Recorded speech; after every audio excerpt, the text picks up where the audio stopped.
దేవా, ఈ పరిశుద్ధ దిన ఉదయకాలపు వేళ దేవా కలువరి ప్రేమను మరొక్కసారి తలపోల్చున్నాం. మా కోసం పరలోకాన్ని విడిచి భూలోకానికి దిగి వచ్చినందుకు మీ స్తోత్రములు నాయన. ప్రభా, దూరస్తులమైన మమ్మలను సమీపస్తులుగా చేశావు. పరలోకపు తండ్రికి సమాధానపరిచావు.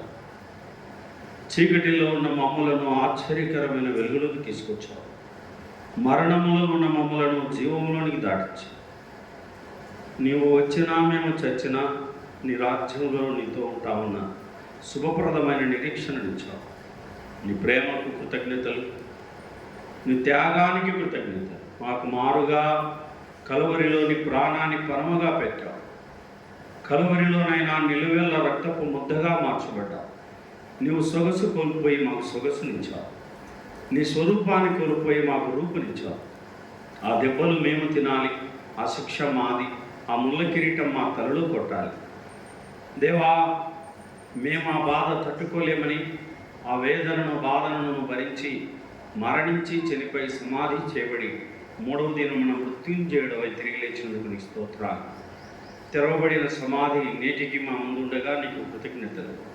ఓ మరణమా నీ ముళ్ళెక్కడా, ఓ మరణమా నీ విజయం ఎక్కడా అని శాసించినందుకు నీకు స్తోత్రాలు. మరణపు ముళ్ళు పాపము, పాపముకున్న బలం ధర్మశాస్త్రము. దేవా, మరణపు ముళ్ళును విరిచి, ఓ మరణపు మెడలు విరిచి సమాధిని జయించి, లోకాన్ని జయించి, మృత్యువుని జయించి తిరిగి లేచిన విజయశాలిని స్తోత్రాలు. ఈ ఉదయకాలం కలువరిలోను చేసిన గొప్ప త్యాగానికై నీ కృతజ్ఞతలు. గత ఆదివారం వంటి ఆదివారం వరకు మమ్మల్ని కాపాడి భద్రపరిచినందుకై మీకు కృతజ్ఞతలు. రక్షకుడైన యేసు ప్రభు మహిమగలిగిన నామములు స్తోత్రములు సమర్పించి వేడుకొంచున్నాము తండ్రి, ఆమేన్. ప్రభునందు ప్రేమైన దేవుని బిడ్డలారా, దేవుని ప్రేమ ఆకాశం కంటే ఉన్నతమైనది, సముద్రము కంటే లోతైనది, మరణము కంటే బలమైనది. నిన్ను నన్ను ప్రాణము పెట్టినంతగా మన ప్రభు ప్రేమించాడు. ఈ ఉదయకాలపు వేళ ఆరాధన తలంపులను పంచుకుంటూ తీతుకు రాసిన పత్రికలో నుంచి దేవుని వాక్యాన్ని ధ్యానం చేద్దాం. పౌలు తీతుకు రాసిన పత్రిక 2వ అధ్యాయము 12వ వాక్యం, పేజీ నెంబరు 198. మనము భక్తిహీనతను, ఇహలోక సంబంధమైన దురాశలను విసర్జించి శుభప్రదమైన నిరీక్షణ నిమిత్తము అనగా మహాదేవుడును మన రక్షకుడునైన యేసుక్రీస్తు మహిమ యొక్క ప్రత్యక్షత కొరకు ఎదురు చూచుచు ఈ లోకములో స్వస్థ బుద్ధితోను నీతితోను భక్తితోను బ్రతుకుచుండవలనని మనకు బోధించుచున్నది.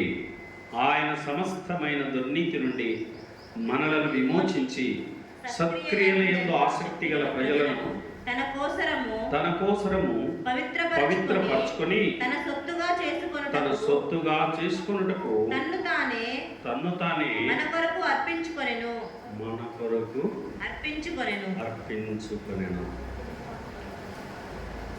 దైవజనుడు పౌలు మహాభక్తుడు పరలోకములో ఉన్న దేవుని ప్రేమని వివరిస్తున్నాడు. ఇక్కడ మనం ఎవరము, దేవుడు ఏమైనాడు. ఇక్కడ మనము భక్తిహీనతను, ఇహలోక సంబంధమైన దురాశలను విసర్జించి, ఇహలోక సంబంధమైన దురాశలు, ఈ లోకంలో ఏమున్నాయి?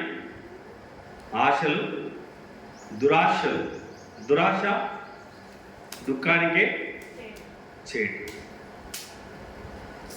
మనము చూడండి, ఇంకా క్లారిటీ ఇచ్చినాడు ఎఫెసీ పత్రిక. పౌలు భక్తులు రాసిన ఎఫెసీయులకు రాసిన పత్రిక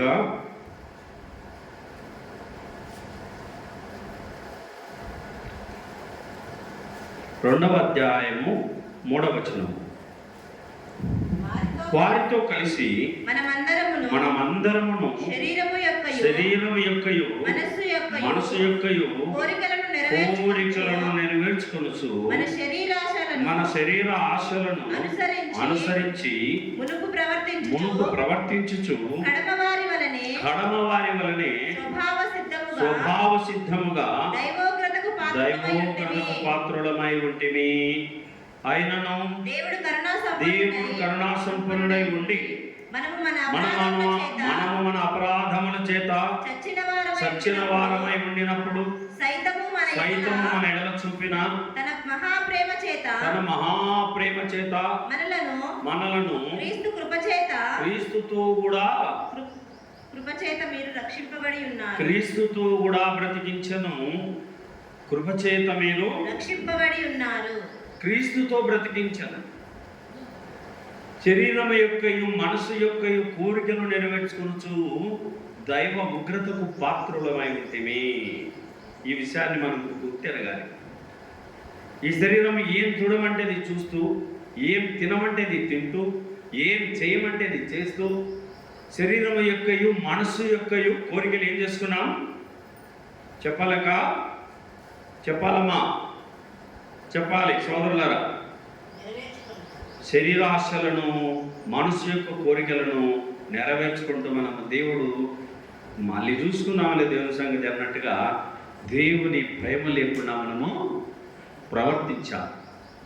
దేవుని భయం అనేది లేకుండా లోకములో నిజమునకు దేవుళ్ళు కాని వారికి దాసులుగా ఉంటూ ఇహలోక సంబంధమైన దురాశలు కలిగి ఈ శరీర ఆశలను, మనసు యొక్క కోరికలను కొట్టమంటే కొట్టడం, తిట్టమంటే తిట్టడం, తినమంటే తినడం, చేయమంటే చేయడం, చూడమంటే చూడడం, కాని మాటలు, కాని తలంపులు, కాని ఆలోచనలు. మన బ్రతుకులో ఏమి లేదు, ఏమాత్రం మంచితనమో ఇక్కడ క్లియర్గా చెప్తున్నాడు భక్తుడు.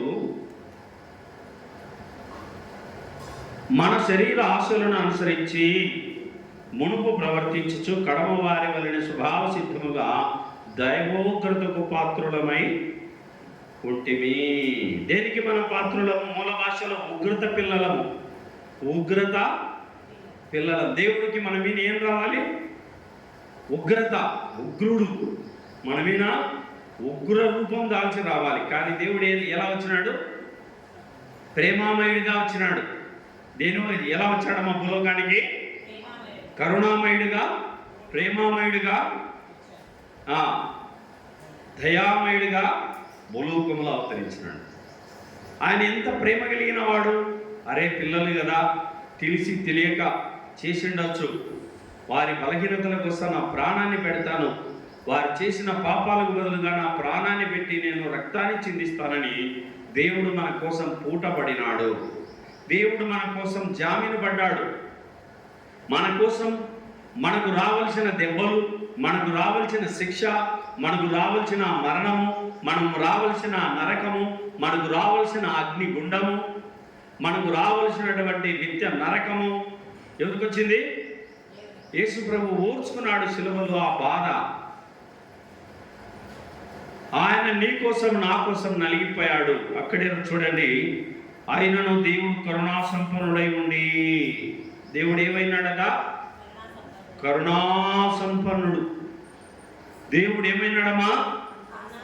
కరుణా సంపన్నుడై ఉండి మనము మన అపరాధముల చేత చచ్చిన వారమై ఉండినప్పుడు సైతము మన ఎడల చూపిన తన మహాప్రేమ చేత ఆయన మనలను క్రీస్తుతో కూడా, ప్రేమ చేత మనలను క్రీస్తుతో బతికించినాడు. అంగా క్లియర్గా కావాలంటే ఎఫెసీ 2:1 నీ అపరాధముల చేతను పాపముల చేతను మీరు చచ్చిన వారై ఉండగా ఆయన మిమ్మల్ని క్రీస్తుతో కూడా బ్రతికించాడు. తిట్టద్దు అనుకుంటాం, కానీ ఆవుతుంది నోరు. ఏమ్మా, తిట్టద్దు అనుకొని తిట్టేస్తాం. అబద్ధాలు ఆడద్దు అనుకుంటాం, ఆడేస్తాం. చెడు చూపులు చూడొద్దు అనుకుంటాం, చూస్తాం. చెడు ఆలోచనలు చేయొద్దు, చేస్తాం. అంటే మనలో ఏమాత్రం కూడా నిజాయితీ లేదు. మనము శరీరము యొక్కయు మనసు యొక్కయు కోరికలు నెరవేర్చుకొనుచు కడమ వారి వలన స్వభావ సిద్ధముగా మనం దైవ ఉగ్రతకు పాత్రులమై ఉండగా, మనము బలహీనులమై ఉండగా, మనము శత్రువులమై ఉండగా, మనము పాపులమై ఉండగా క్రీస్తు యుక్తకాలమున భక్తిహీనుల కొరకు చనిపోయెను. చూడండి, రోమాపత్రిక 5వ అధ్యాయము, రోమాపత్రిక 5వ అధ్యాయము 8వ వచనము. అయితే దేవుడు మన ఎడల తన ప్రేమను వెల్లడిపరుచుచున్నాడు. ఎట్లనగా మనం ఇంకను పాపులమై ఉండగానే క్రీస్తు మన కొరకు ఏమైపోయినాడమ్మా? చనిపోయాడు. దేవుడు మన కోసం చనిపోయినాడు. గాయాములన్ మన కొరకై పొందేను క్రీస్తు ప్రభు. మన యాతిగ్రామ క్రియలను బట్టి మరినలుగా కొట్టబడెను. తాను పొందిన దెబ్బల ద్వారా స్వస్థత కలిగే మనకు. గాయాములన్ మన కొరకై పొందేను క్రీస్తు ప్రభు. యేసు ప్రభు గాయాల పాలైంది ఎవరి కోసం? చూడండి, యెషయా గ్రంథము 53వ అధ్యాయం చదవండి. యెషయా గ్రంథము 53వ అధ్యాయము 12వ వచనం. యెషయా గ్రంథము 53:12. ఏలయనగా మరణమునందునట్లు అతడు తన ప్రాణమును దారపోషెను. అతిక్రమము చేయు వారిలో ఎంచబడిన వాడు ఆయన. అనేకుల పాపమును భరించుచు తిరుగుబాటు చేసిన వారిని గురించి విజ్ఞాపనము. ఎన్నో వచనం ఇది? 12. మీరేం చదువుతున్నారు?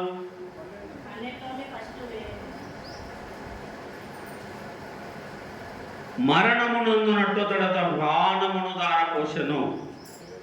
సిలువలో శ్రీమంతుడు విలువకు తన ప్రాణం దానము చేసెను. దయగల దేవుడు దానము చేసెను. దయగల దేవుడు మరణము నుండి మరలా లేచెను. మరణము నుండి మరలా లేచెను. యేసుని వేడుము. సిలువల శ్రీమంతుడు ప్రాణం దానముగా చేసినాడు. ప్రాణాన్ని ఏం చేసినాడు ఆయన? దానం. అన్నదానం కాదు, గోదానం కాదు, భూదానం కాదు, ప్రాణమే దానముగా ఇచ్చినాడు సిలువలో దేవుడు.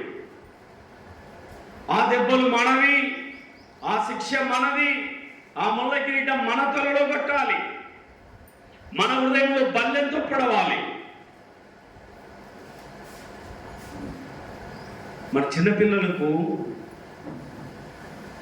వాళ్ళు ఏదైనా తెలిసి తెలియక తప్పు చేసి కొట్టాలంటే మనకేమవుతుంది? ప్రాణం. కొట్టకపోతే క్రమశిక్షణ పోతుంది. కొడితే బిడ్డ బాధపడతాడని లోపల ప్రాణం ఏమవుతుంది? తలడిల్లుతూ ఉంటుంది లోపల. కానీ డిసిప్లిన్ పోతుంది కాబట్టి కొట్టాల్సి వస్తుంది. ఒక క్రమశిక్షణ తప్పి పిల్లలను శిక్షించకపోతే మనం తండ్రులమే కాదని దేవుని వాక్యంలో ఉంది. తండ్రి శిక్షించిన వాడు గొప్పవాడవుతాడట. పిల్లలు తల్లిదండ్రులు ఏం చేయాలా? శిక్షించాలా. శిక్ష అంటే ప్రాణం తీయమని కాదు. శిక్ష అంటే చిన్న చిన్న దెబ్బలు, చిన్న చిన్న బెత్తం దెబ్బలు, చేత కొట్టడం, క్రమశిక్షణ నేర్పాలి. వాళ్ళు కాని మాటలు పలుకుతూ ఉంటారు. ఈ మాటలు మనం మాట్లాడకూడదు నాన్న, దేవుని ప్రజలు మనమని నేర్పాలి. నేర్పుతున్నాం. ప్రియ సహోదరి సహోదరుడా, ప్రియమైన దైవ జనాంగమా, దేవాది దేవుడు మన కోసం ఎంత త్యాగం చేసినాడో, ఆ కల్వరి శిలువలో దేవుడు మన కోసం ఎంత నలిగిపోయినాడో ఈ వచనంలో చూడవచ్చు. ఏలైనగా మరణము నొందినట్లు అతడు తన ప్రాణమును దారపోసెను. మన తల్లిదండ్రులు చాలాసార్లు అని ఉంటారు మనల్ని, నా జీవితం నీ కోసం దారపోసినారా అంటారు. అనరు? నేను అరచేతుల్లో పెట్టి సాగిన, నా జీవితం దారపోసి నేను సాగిన. ఏమో ఎప్పుడన్నా తల్లిదండ్రులు అంటారా? అనరా? నా ప్రాణ సమానంగా నిన్ను, నా ప్రాణం దారపోసి నిన్ను పెంచిన నాయన, పెంచిన బిడ్డ నీకు తెలియదు అని అంటా ఉందా? దేవుడు కూడా నీ కోసం, నా కోసం తన ప్రాణాన్ని శిలువలో ఏం చేశాడమ్మా? దారపోసినాడు. చదవండి దేవుని వాక్యం. తీతుకు రాసిన పత్రికలోకి వెళ్దాము. పౌలు తీతుకు రాసిన పత్రిక పేజీ నెంబరు 198, పేజీ నెంబర్ 198, 2:13. అనగా మహాదేవుడును మన రక్షకుడునైన యేసుక్రీస్తు మహిమ యొక్క ప్రత్యక్షత కొరకు ఎదురు చూచుచు ఈ లోకములో స్వస్థ బుద్ధితోనూ నీతితోనూ భక్తితోనూ బ్రతుకుచుండవలనని మనకు బోధించుచున్నవి. యేసయ్య మహాదేవుడు మన రక్షకుడైనాడు. మహాదేవుడు ఏమైనాడమ్మా? మన రక్షకుడైనాడు. దేవుడు పరలోకములో 24 పెద్దల మధ్య, 4 జీవుల మధ్య, కోటాను కోట్ల దేవదూతల మధ్య, 24 పెద్దల మధ్య, 4 జీవుల మధ్య పరిశుద్ధుడు పరిశుద్ధుడని పగడబడే దేవుడు మనం పుట్టిన భూలోకంలో పుట్టాడు. ఎక్కడ పుట్టాడు ఆయన? మనం నిన్న చాపను తిన్నాడు. ఇక్కడ మానవుడు గమనించండి, రొట్టెను తిన్నాడు, చేపను తిన్నాడు. ఇక్కడ సంపూర్ణ మానవుడు. ఆకలి అవుతుంది. యోహాను ఆకలిగా ఉంది, మీ దగ్గర ఆహారం అంటే ఏమన్నా ఇవ్వండి అని అడిగినప్పుడు ఒక కాల్చిన చేపను, ఒక కాల్చిన రొట్టెను యేసు ప్రభుకి ఇస్తే దాన్ని ఏం చేసినాడు? తిన్నాడు. మాయ్ తిరుగుతానే ఉంటారు, తిరిగి తిరిగి తిరిగి తిరిగి పేడ పురుగు తొలినాడు తిరుగుతానే ఉంటారు. ప్రశాంతంగా దేవుని సన్నిధిలో కూర్చొని ఆశీర్వాదాలు తీసుకొని పోతే ఎంత బాగుంటుందో కదా. ఒక్క నిమిషం కాలం నిలబడవు. ఏం చేయాలో భగవంతునికి చెప్పాలి వీళ్ళ గురించి.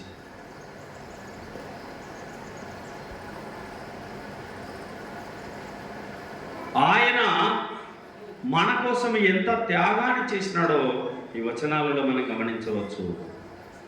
పరలోకములో ఉన్న దేవుడు శరీరం యొక్కయు మనసు యొక్కయు కోరికలు నెరవేర్చుకునే మనలో ఏ మంచితనం లేని మనలను నిన్నుగా నన్ను నన్నుగా దేవుడు ప్రేమించి మన కోసం తన ప్రాణాన్ని సిలువలో దారపోసి, ఏం పోసినాడమ్మా?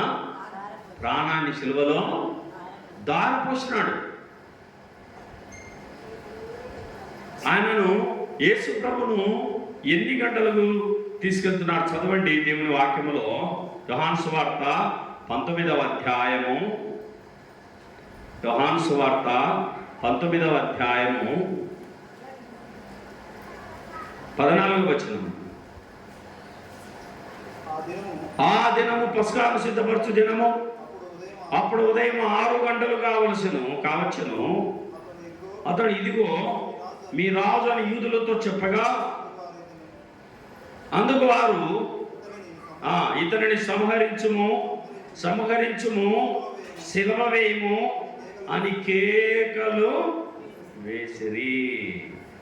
ఎన్ని గంటలకి ఇది? 6 గంటలకే తీర్పు. సహజంగా కోర్టు ఎన్ని గంటలకు తెలుస్తారు? మనకు తెలిసి కడపలో కమలాపురం కోర్టు కానీ, కడప కోర్టు కానీ, ఏ కోర్టు అయినా, అది హైకోర్టు అయినా సుప్రీంకోర్టు అయినా ఎన్ని గంటలకు తెలుస్తారు? 10 గంటలు. కానీ ఇక్కడ యేసు ప్రభుకు జడ్జిమెంట్ జరిగిన కోర్టు ఎన్ని గంటలకు తెలిసినారు? అర్లీ మార్నింగే 6కే జడ్జిమెంట్ జరుగుతుంది. ఇక్కడ కారణం ఏంటంటే కాస్త లేట్ అయితే ఈయనలో ఏ తప్పిదము లేదు, ఈయన పుట్టుక పవిత్రం, ఈయన ఆహారం పవిత్రం, ఈయన జీవితం పవిత్రం, ఈయన వ్యభిచారిని కూడా అమ్మాని పిలిచిన వాడు, ఈయన గుడ్డి వారికి చూపించిన వాడు, మూగవారికి నోరిచ్చిన వాడు, రక్తస్రావ రోగిని బాగు చేసిన వాడు, లెక్కలేనని అద్భుతాలు చేసిన వాడు, చనిపోయిన వారిని బతికించిన వాడు, 38 ఏళ్ళ నడుమొంగిన వ్యక్తిని బాగు చేసిన వాడు. ఈయన మేలు చేశాడు, ఆకలిగొన్న వారికి అన్నం పెట్టారు, దప్పికొన్న వారికి దానం ఇచ్చాడు. ఈయన కాస్త లేట్ అయితే జనాలు ఏమవుతారు? అడ్డుపడతారు. జనాలు యేసు ప్రభు కోసమే అడ్డుపడతారు. ఆయన ఏ తప్పిదము చేయలేదు, ఎందుకు ఆయన సిలువ వేస్తున్నారని చెప్పేదానికి అర్లీ మార్నింగ్ ఎన్ని గంటలకు తీర్పు జరిగిపోయింది? 6 గంటలకి తీర్పు అయిపోయింది. ఫినిష్. సిలువవేము, సిలువవేము ఏమంటున్నారండి యేసు ప్రభువును? పిలాతు భార్య అంటుంది, ఆ నీతిమంతుని జోలికి పోవద్దండి, ఆయన చాలా నీతిమంతుడు, దేవుడు ఆయన్ని చంపకండి అని చెప్పి పిలాతుకు లెటర్ రాసి పంపిస్తుంది.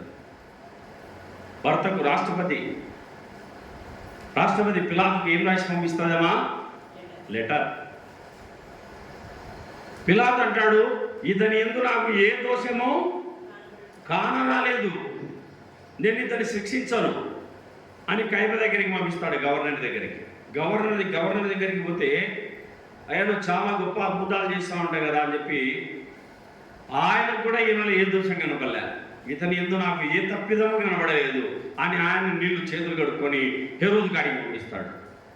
హేరోదు దగ్గరికి వెళ్తే హేరోదు కూడా పరిశీలిస్తాడు, ఇతను నీతిమంతుడు, ఇతను ఏ తప్పిదము చేయలేదని చెప్పి దిక్కుతోచని పరిస్థితిలో ఉన్నాం.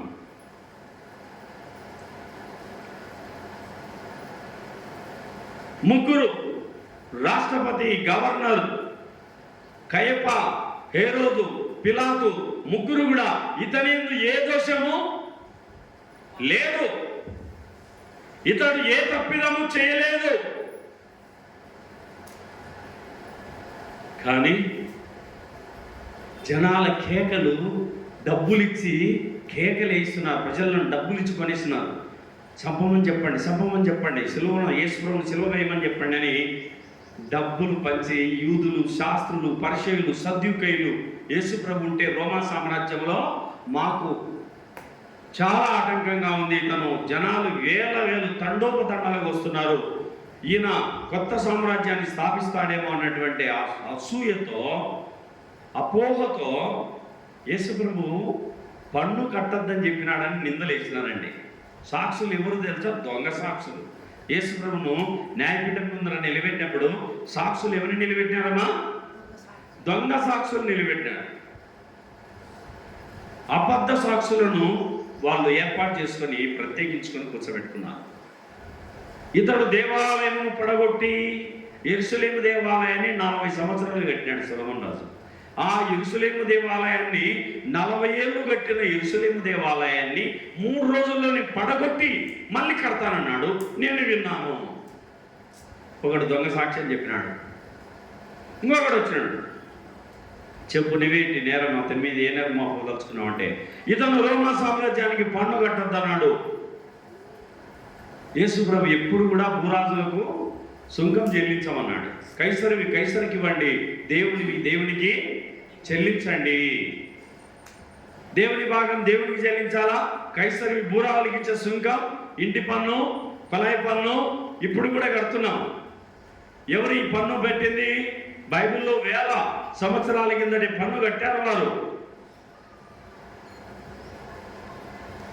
ఆడికి పిలాతు యేసు ప్రభువు అంటున్నాడు, నేను నిన్ను తప్పించే పవర్ నా దగ్గర ఉంది, రైట్స్ నా దగ్గర ఉన్నాయి, కాస్త నువ్వు నోరిప్పితే నేను ఏదైనా నీకు సాయం చేస్తానంటే యేసు ప్రభు నోరు చూడండి.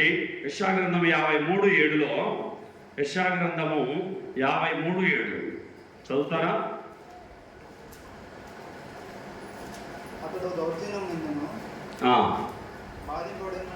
బాధింపబడినను అతడు నోరు తెరవలేదు. వదగు తేబడు గొర్రె పిల్లయు, బొచ్చు కత్తిరించు వానిదిట గొర్రెయు మౌనముగా ఉన్నట్లు అతడు నోరు తెరవలేదు. అన్యాయపు తీర్పు నొందిన వాడై అతడు కొనిపోబడెను. అతడు నా జనుల అతిక్రమమును బట్టి మొత్తబడెను కదా. దౌర్జన్యం పొందాను. ఏం పొందినాడండి? దౌర్జన్యం. దౌర్జన్యం అంటే తిట్టకపోయినా తిట్టినారని కొట్టడం. దౌర్జన్యంగా కొడతారు చూడండి. దౌర్జన్యంగా కొట్టేది ఎప్పుడు చూడలేదా? మనుషులు ఎక్కువ ఉన్న వాళ్ళను మనుషులు తక్కువగా ఉన్న వాళ్ళ మీద పడతారా పడరా? బలగం ఎక్కువ ఉన్న వాళ్ళు ఏం చేస్తారు? బలహీనుని ఏం చేస్తారమ్మా? ఇంటి మీద పడి కొడతారు. ఎందుకంటే వాళ్ళ బలం చూసుకొని. యేసు ప్రభువును ముసుగు వేసి మరి పిడుగుతులు గుద్దుతున్నారు. నువ్వు దేవుడివి కదా, నువ్వు దేవుడివి కదా, వాడు కొట్టాడా వీడు కొట్టాడా చెప్పు, ఎవరు మొట్టమొదటి కొట్టారు? ప్రవచించు. నువ్వు దేవుడు కాబట్టి నిన్ను ఎవరు మొదట పిడుగుతులు గుద్దినారో, నువ్వు దేవుడు కాబట్టి ప్రవచనం పలుకు. యేసు ప్రభు నోరు వదకు దేవుడు గొర్రెపిల్ల. ఇప్పుడు కట్టుకోనం గడికి పొట్టేళ్ళి కట్టేసి ఉంటారా? మీరు గమనించినారో లేదో? కట్టుకోనం గట్లు ఏం కట్టేసి ఉంటారు? పొట్టేళ్ళి కట్టేసి ఉంటారు. దాన్ని ఆడున్నంతసేపు దాన్ని గడ్డి పెట్టింటారు. దాన్ని పండబెట్టి గొంతుకు వచ్చేటప్పుడు ఏమన్నా నన్ను కోయగాకని అనదది. వదకు తేవాడు గొర్రెపిల్ల ఏమవుతుందమ్మా? కత్తి తీసుకొని దాన్ని గొంతు కోస్తా ఉంటాడు. ఇట్లా గొంతుకు వచ్చేటప్పుడు అది ఏమాత్రం నోరు తెరవలేదు. అలాగే మన ప్రభువైన యేసుక్రీస్తు కూడా వదకుతేబడి గొర్రెపిల్ల మౌనముగా ఉండినట్లుగా మన ప్రభువైన యేసుక్రీస్తు కూడా మౌనముగా సిలువలో సాగింది యాత్ర, కరుణామయుని దయగల పాత్ర. ఎవరి కోసమో? ఈ జనుల కోసమే, ఈ జగతి కోసమే, ఈ జనుల కోసమే, ఈ జగతి కోసమే సిలువలో సాగింది యాత్ర, కరుణామయుని దయగల పాత్ర. చెల్లుమని కొట్టింది ఒకరు, ముందు నిలిచి నవ్వింది మరి ఒకరు. చెల్లుమని కొట్టింది ఒకరు, ముందు నిలిచి నవ్వింది మరి ఒకరు. బంతులాడినారా పిడిగుత్తులు గుద్దారా, బంతులాడినారా పిడిగుత్తులు గుద్దారా.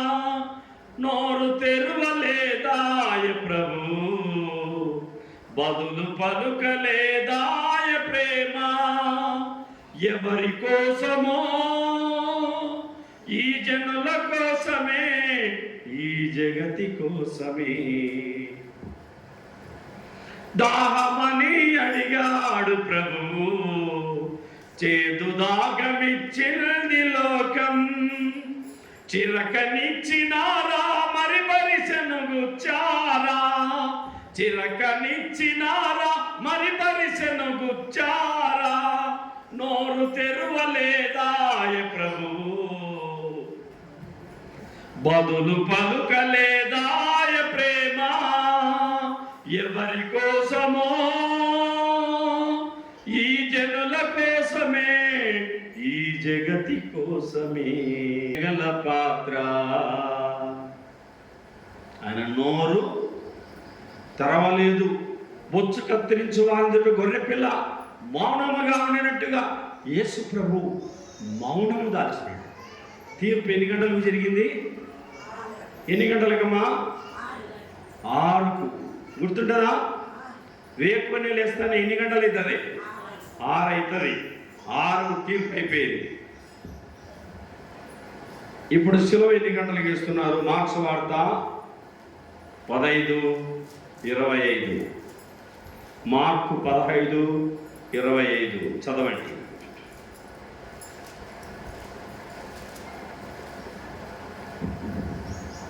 ఆయన సిలువ వేసినప్పుడు 24లో వారు ఆయనను సిలువ వేసి ఆయన వస్త్రముల భాగం ఎవరికి రావాలని చీట్లు వేసి వాటిని పంచుకొనిరి.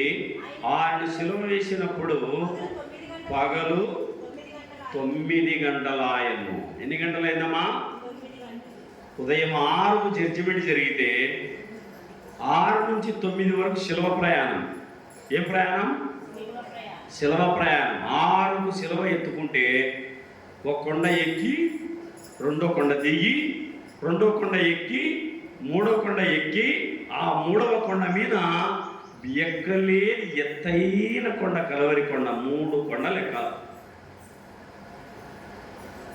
యవనస్తులు ఎక్కాలంటే మూలుగుతున్నారు ఇప్పుడు. ఆ 3వ కొండ ఎక్కాలంటే, యేసుప్రభువుని సిలువ వేసిన కొండగాడికి పోవాలంటే యవనస్తులకే ఇబ్బంది ఉంది. ఇక ముస్లింలుగా అస్సలు పోలేరు.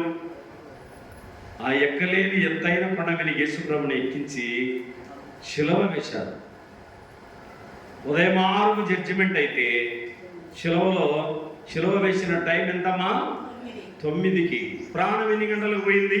చదవండి. లూకాసు వార్త 23:43. లూకాసు వార్త 23:43, 44.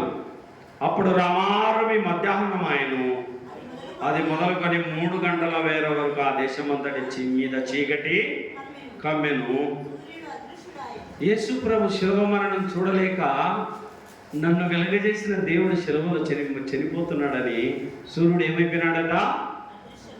సూర్యుడు చూడలేక మాయమైపోయినాడట, మేఘాలలోకి వెళ్ళిపోయాడట. సూర్యుడు అదృశ్యుడాయను, గర్భాలయపు తెర నడిమికి చెరిగెను.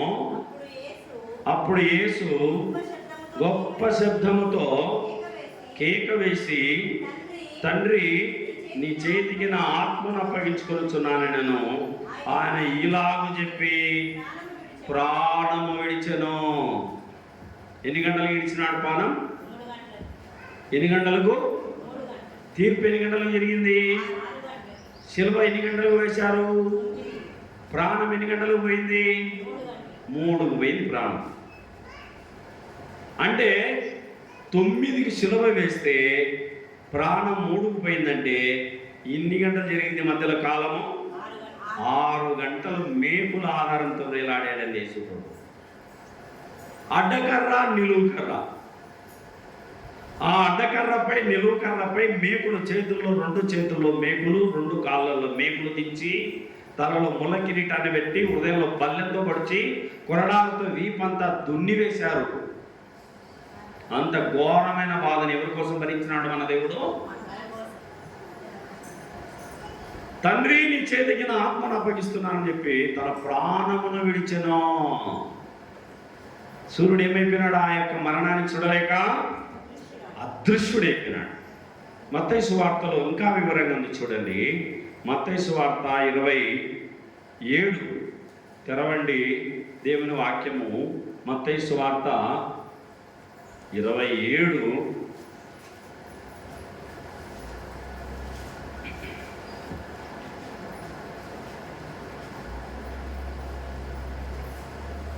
27:50. యేసు మరలా బిగ్గరగా కేక వేసి ప్రాణము విడిచెను. యేసు ప్రభు బిగ్గరగా కేక వేసి ఏమిచ్చినాడమ్మా? ప్రాణం విడిచినాడు. ఆ తర్వాత ఏం జరిగింది? ప్రాణం విడిచినప్పుడు అప్పుడు దేవాలయపు తెర పైనుండి కింది వరకు 2గా చినిగెను. పరిశుద్ధ స్థలం, అతి పరిశుద్ధ స్థలం, చిగిరించిన అహరోను కర్ర, ఆ యొక్క గంగాళము, ఆ దేవాలయం తెర వెనుక ఎవరుంటారు? యాజకులు ఉంటారు. పూజారి అంటారు మన భాషలో. బైబిల్ భాషలో యాజకులు ఉంటారు. యాజకుడే ప్రవేశించాలి ఆ లోపల. ఆ తెర ఉంది, పొర. తెర అంటే పొర. దాని వెనక దేవునికి సన్నిధికి యాజకుడు ప్రవేశిస్తాడు.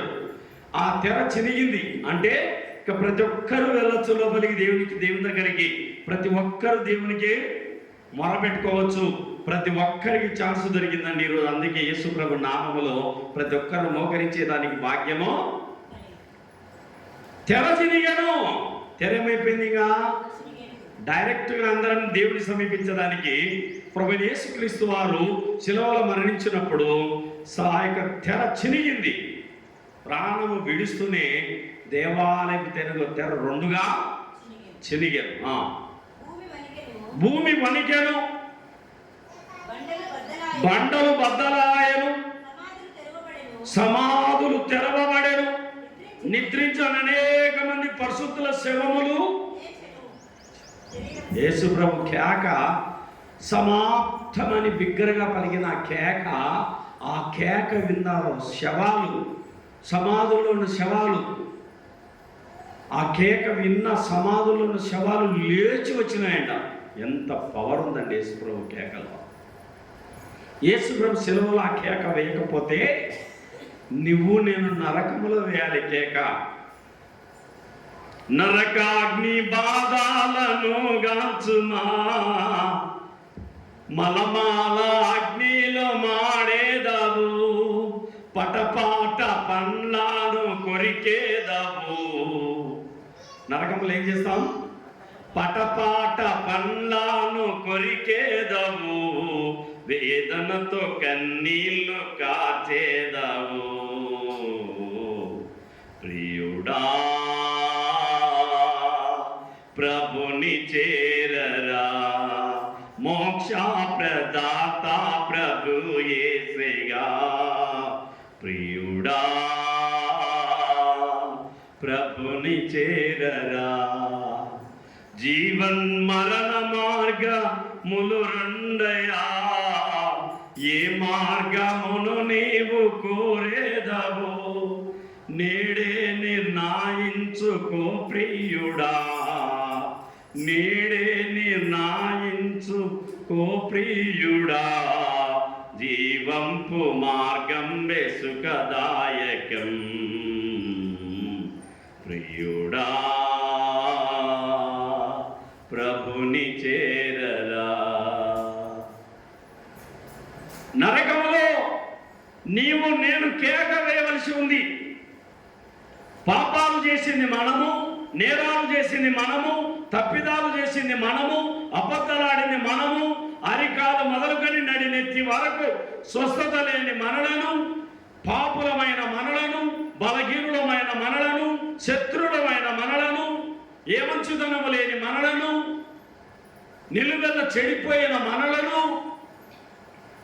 పాపములో పడి చెడినేనుండగా పాతాళమే నా గతి అనుకొనగా, పాపములో పడి చెడినేనుండగా పాతాళమే నా గతి అనుకొనగా, పట్టుకుంటివి నాదు హృదయము, స్తుతి పాడెదను యేసువా. స్తుతి పాత్రుడవు నీవేగా, స్తుతి పాత్రుడవు నీవేగా. నా కొరకు మరణించి మృతి గెలిచినావా, నా కొరకు మరణించి మృతి గెలిచినావా. ఎందుకో నాపై ఇంతటి ప్రేమ వివరించుటకు ఎంతటి వాడను. మనం ఏ పాటల్లో అండి? ఎందుకో నాపై ఇంతటి ప్రేమ వివరించుటకు ఎంతటి వాడను, ఏమి ఇచ్చి నీ రుణము తీర్తును, ఏమి ఇచ్చి నీ రుణము తీర్తును. స్తుతి పాడెదను యేసువా, స్తుతి పాత్రుడవు నీవేగా, స్తుతి పాత్రుడవు నీవేగా. నా కొరకు మరణించి మృతి గెలిచినావా, నా కొరకు మరణించి మృతి గెలిచినావా. భక్తుడు ఎంతగా రాశాడు ఈ పాట. పాపములో పుట్టి, పాపములో తిరిగి, పాపములో త్రాగి, పాపములు చేస్తూ తల్లిదండ్రులకు భయపడకుండా, అన్నదమ్ములకు భయపడకుండా, అక్కచెల్లెలకు భయపడకుండా, ఊరి ప్రజలకు భయపడకుండా, లెక్క లేకుండా నా ఇష్టమంటూ తిరిగిన నన్ను ఇంతగా ప్రేమించావా? ప్రకాశం జిల్లాలో ఒక భయంకరమైనటువంటి పాపాత్మురాలు వ్యభిచారి. చిన్న లేదు పెద్ద లేదు, వయసుతో పనే లేదు ఆమెకు. ఎవరు నచ్చితే వాళ్ళతో ఇచ్చలవిడిగా పండుకుంటూ పాపం చేస్తూ వచ్చింది. ఒక రోజున వాళ్ళన్న వేట గొడవలు తీసుకొని పనికమానదానా అని చెప్పి సొంత చెల్లెలే ఎక్కడ చూసినట్టు తిరుగుతున్నావు, నీ చెల్లెలు కంట్రోల్ పెట్టుకోవచ్చు కదా అని చెప్పి అంటున్నారు. ఊళ్ళో తిరగలేకపోతాను నీతోని వేట గొడవలతో నరికినాడు. నరికితే చెయ్యి 2 పీసులైంది, ఇట్లా యాలబడింది చెయ్యి, తల మీద నరికినాడు. ఎవరు ఆ ఊళ్ళో పాస్టరు కొంతమంది భక్తులు ప్రార్థనకి వెళ్ళే వాళ్ళు అయ్యి ఆగాయి అని చెప్పి ఆపారు. ఆపితే ఆగాడు. అప్పటికే మీకు రకారక్తం మరణ పడకలో ఉందండి. భయంకరమైన దెబ్బలు, గాయాలు, తలలో రక్తం, చేతులు 2 భాగాలైపోయింది. దానికి వెళ్ళి సర్జరీ చేయాలి వెంటనే. 24 గంటలు ఉంటుంది ప్రాణం ఏ అవయవానికైనా. అలాంటి స్థితిలో ఉన్న ఆమెను తీసుకెళ్ళి ఆ పాస్టరు వాళ్ళ విశ్వాసులు ఆమెని తీసుకెళ్ళి బతికించిన స్వార్థ చెప్పిన, అమ్మా ఇకనైనా పాపాన్ని మానుకో, ఇకనైనా చెడు అలవాట్లు వదులుకో, యేసు ప్రభువును నమ్ముకో తల్లి అని యేసు ప్రభు స్వార్థను ప్రకటిస్తే ఆమె ఇక చాలండి నన్ను మీరు కాపాడారు, లేకుంటే మా అన్న చేతులు ఈరోజు నేను ఏమైపోయేదాన్ని చనిపోయేదాన్ని, ముక్కలుగా నన్ను నరకడానికి మా అన్న వచ్చినాడు, మీరు అందరూ కాపాడారు, నన్ను కాపాడి రక్షించినారు, ఇక బ్రతుకు యేసు ప్రభు కోసమే బ్రతుకుతానని దేవుని కోసం సమర్పించుకుంది. ఆమె ఒక పాట రాసింది, నేను పాడతాను వినండి. కలువరి ప్రియుడా సిలువలో నాత వెలలేని నీ ప్రేమకే వందనం. కలువరి ప్రియుడా సిలువలో నాత వెలలేని నీ ప్రేమకే వందనం. నా పాప పడకలే నీ ప్రక్కలోన బల్లెమ్ము పోటు బిగించెనా. నా పాప పడకలే నీ ప్రక్కలోన బల్లెమ్ము పోటు బిగించెనా. నా కాళ్ళ చేతులతో నే చేసిన పాపము నీ కాళ్ళ చేతులలో మీకు బిగించెనా. నా కాళ్ళ చేతులతో నే చేసిన పాపమే నీ కాళ్ళ చేతులలో మీకు బిగించెనా. కలువరి ప్రియుడా సిలువలో నాత వెలలేని నీ ప్రేమకే వందనం. ఒక చాకలి కుటుంబం నుంచి ఈ సోదరి యేసుప్రభుని నమ్ముకుంది, మారు మనసు పొంది జీవము గల దేవుని సేవ చేస్తుంది. ఈరోజు మందిరం కట్టింది, కొండ మీద పిడుగురాల దగ్గర కొండ మీద చర్చి కట్టింది. ఈరోజు ఆమెతో పాపం చేసిన వాళ్ళు, అంతకుముందు తిరిగిన వాళ్ళు ఉంటారు కదా, చేస్తే నాన్న ఈ శరీరం నాది కాదన్నా, ఏముంటుందేమో ఇప్పుడు ఈ శరీరము నాది కాదన్న, యేసు ప్రభువుకు తన రక్తంతో నన్ను కొనేసినాడన్న, అన్న నన్ను వదిలేయండి అన్న నన్ను వదిలేయండి అన్న అని యేసు ప్రభు కోసం ఈరోజు ప్రధాన సాక్షిగా ఉంది. ఈరోజు గొప్ప పరిచర్యలో దేవుని పరిచర్యలో వాడబడతాం. పాపముల చేతను అపరాధముల చేతను చచ్చిన వారమై ఉండగా, పాపాన్ని పోగొట్టుకోవడానికి ఈరోజు మనిషి పడే తిప్పలు చూస్తున్నాం కదా. సిగరెట్ మానుకునే వాళ్ళు, ఆకు మానుకునే వాళ్ళు ఎన్ని తిప్పలు పడుతుంటారు. అలవాటు చేసుకునేటప్పుడు వాళ్ళు ఒక వీళ్ళు ఒక ఆకిస్తే నెమ్మదికి ఏదో అలవాటు అయింది, పనికాడ అలవాటు అయితే నిదానంగానే అయిపోయింది. కానీ దాన్ని వదిలించుకోవాలంటే జరిగే విషయం కాదది. అలవాటు పడినంత సులభంగా పాపాన్ని వదిలించుకోవడం చాలా కష్టం. సిగరెట్ తాగేటోళ్ళను సిగరెట్ మానుకోయా, అయ్యా లివర్ దెబ్బతింది, కిడ్నీలు దెబ్బతిన్నాయి, సారాయి మానుకో, సిగరెట్ మానుకోంటే వాడు చాక్లెట్ నమిలి, బఠానీ పప్పులు నమిలి, నిమ్మప్పులు నమిలి అలవాటు మానుకోవడానికి ఎన్ని తిప్పలు, ఎన్ని మార్గాలు, నాటమందులు తిని ఆడికిపోయి ఈడికిపోయి మంత్రాలు చేతికి తంత్రం, మెడకు తంత్రం ఇచ్చుకొచ్చుకొని ఎంత మానగాలన్నా మానగలేదు, ఇంకా సచ్చిందిలే. ఏమనుకుంటున్నాడు? తాడుపోతాడు. ఏమనుకుంటున్నాడు? ఇంకా నేను మానగలేను, సచ్చింది అని తీర్మానం ఫైనల్ చేసుకుంటున్నాడు తప్ప పాపం మొదలుకోవడం అంత సులభమో. పాపాన్ని జయించిన ఒక్క యేసు ప్రభు మాత్రమే పాపాన్ని జయించగల శక్తిని ప్రసాదిస్తాడు. ఈ పాపాత్మురాలు జీవితాన్ని మార్చిన దేవుడు ప్రతి మానవులను చెరసాలలో ఈరోజు ఖైదీలు చూడండి, కడప సబ్ జైలు సెంట్రల్ జైలులో 700 మంది పురుషులు ఉన్నారు, 300 మంది స్త్రీలు ఉన్నారు. ఖైదీలు లేడీస్ ఈక్వల్గా వచ్చినారు. భర్తను చంపి ఎంత మంది వచ్చిండారాడ. భర్త చచ్చేటప్పుడు గోజాడింటాడు, భార్య నన్ను చంపాకమ్మా, నన్ను చంపాకమ్మా, నీ కాలు పట్టుకుంటామా, నన్ను చంపాకమ్మా అని ఎంతో ఏడ్చినాడు. వదిలిందా? ఎందుకు? వీడు బతికితే నేను నా ప్రేమతో నేను తిరగలేను, నాకు ఇది నచ్చిన వ్యక్తితో నేను తిరగలేను, వీడు చావాలా అని చెప్పి బలవంతంగా వాని గొంతు నులిమి వాడిని పిలిపించుకొని మరీ చంపుతున్నారు. ఇప్పుడు ఉంచుకున్న వ్యక్తిని పిలుచుకొచ్చి మరి ప్రాణం తీసేస్తున్నారు. భూలోకం భూలోకం చెడిపోయి ఉన్నది, అది పాపానికి పరుగులిడుచున్నది. భూలోకం చెడిపోయి ఉన్నది, అది పాపానికి పరుగులిడుచున్నది. ఇంకా చుట్టా, బీడి, సిగరెట్, గుట్కా, రాజా, పాంపరాగు, సారా, త్రాగుడు, జూదం, వ్యభిచారము, అబద్ధాలు, టక్కరు, ఎన్ని వ్యసనాలు మానవులను ఏం చేస్తున్నాయి? పట్టి సాతానుడు ఒక్కొక్కరిని ఒక్కొక్కదాన్ని బంధించి పడేస్తాడు. ఓ పందులు చక్కగా ఒక వ్యక్తి నడిపించుకుంటూ తీసుకెళ్తున్నాడట. అరే ఏంద్రా ఈ పందులు మామూలుగా సహజంగా నడుస్తాయి పందులుగా? అమ్మా, పందులు చక్కగా నడుస్తాయా? నడవవు, ఇష్టానుసారంగా పోతూ ఉంటాయి. దానిలను చక్కగా నడిపించుకోబోతున్నాడు యజమాని, కాపరి.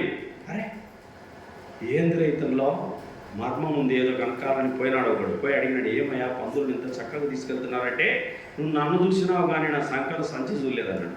ఏమన్నాడు? నువ్వు నన్ను చూసినావు కానీ నా సంకల సంచి చూడలేదయా. ఆ సంచిలో చిక్కుడుగాయలు ఉన్నాయి. ఏమున్నాయి? చిక్కుడుగాయలు ఉన్నాయి. పందులకు చిక్కుడుగాయలంటే చాలా ఇష్టం. వేసుకుంటా పోతున్నా వేసుకుంటా లారీకి ఇచ్చేస్తాడు. వేసుకుంటే అడిగి దేన్ని ఎక్కిస్తాడు? లారీ ఎక్కిస్తాడు. మళ్ళీ లారీ బెంగళూరు తీసుకుపోయి బెంగళూరులో చిన్నగా వేసుకుంటా మిషన్లోకి తీసుకెళ్తాడు. మిషన్ మీద కూడా వేసుకుంటా పోతాడు. అట్ట బటన్ నొక్కితే పందులు ఏమైపోతాయి? కత్తులతో కటా కట్ చేసుకుంటూ వెళ్ళిపోతాయి. పీసులు అయిపోతాయి, బాక్సులకు ఎత్తుతారు. ఆ బాక్సులు కేసుల వారిగా అమ్ముతారు. పందులు గుంపులుగా నుంచి వెంబడించి ప్రాణాలు కోల్పోతున్నాయి. నువ్వు ఏ బలహీనతకు లొంగుతున్నావో, ఏ వ్యసనానికి లొంగిపోయావో, ఏ పాపానికి లొంగిపోయావో, నీ పాపాల కోసం ప్రాణం పెట్టిన దేవుడు, ప్రాణం దార పోసిన మహనీయుడే మన ప్రభు అయిన సంసోను చాలా బలాఢ్యుడు. 1000 మందిని గాడిదెములతో చంపినాడు. ఒక్క గాడిదెము కదా 1000 మందిని చంపినాడు. సింహాన్ని కుక్క పిల్లని చీల్చినాడు. గొర్రె పిల్లని చీల్చినాడు సింహాన్ని. సింహం వస్తే అలాంటి సింహబలుడు ఏమైపోయినాడు? ఒక స్త్రీ విషయంలో ఏమైపోయినాడు? స్త్రీలోనుడు అయిపోయినాడు. తన తల వెంట్రుకల మీదకి మంగళగత్తి రాకూడదని దేవదూత చెప్పింటాది. మానవ సరోజాలతో చెప్తుంది, అమ్మా నీ కుమారుని తల మీదకి మంగళగత్తి రాకూడదు, తల వెంట్రుకలు తీయకూడదు, మద్యము తాగకూడదు, చనిపోయిన శవం మాంసం, చచ్చిన గొర్రె మాంసం కానీ చనిపోయిన మేక మాంసం కానీ తినకూడదు. ఇవి చెప్పింటారు. తల్లిదండ్రులకు హెచ్చరికలు ఇస్తుంటాడు. సంసోను పుట్టకముందే ఈ 3 చేసేసినాడు. ఈ 3 తప్పులు జరిగినాయి సంసోను జీవితంలో. సింహమును వాళ్ళ పెళ్లి చూపులు చూడకపోతున్నాడు. తిమ్నాథ పట్టణానికి పిలిచుకులు వాళ్ళ అమ్మను వాళ్ళని చూడనైనా మన వాళ్ళు ఉన్నారు అమ్మాయిలు, ఊరికి పిలిచుకుల అమ్మాయిని ఎందుకు చేసుకుంటావు? మనం చిన్నమామ కూతురుంది, పెద్దమామ కూతురుంది, మీ నాయన మేనత్త పిల్లలు ఉన్నారు, ఎవరో కానీ మన వాళ్ళని చూసుకొని చేసుకునైనా అంటే లేదు లేదు, నేను తిమ్నాథలో ఒక అమ్మాయిని చూసినా నేను ఆ అమ్మాయిని ఇష్టపడినా, నాకు అమ్మాయి కావాలంటున్నాడు. సరే పిల్లోడు ఏదో మురపి పడుతున్నాడని పోతుంటే అంతకుముందు చనిపోయింటుంది కదా సింహం, చచ్చిపోయిన సింహంలో తేనె పెట్టింటుంది, తేనెపార, దాని జోలికి తింటాడు. చచ్చిన శవంలో నుండి తేనె తినకూడదు, ఈయన చచ్చిన శవాన్నే ముట్టకూడదు. చచ్చిన శవాన్ని ఏం చేయకూడదు, అయినా ముట్టకూడదు. చూడండి ఆ వచనాన్ని చూద్దాం. న్యాయాధిపతుల గ్రంథము తెరవండి, దేవుని వాక్యము.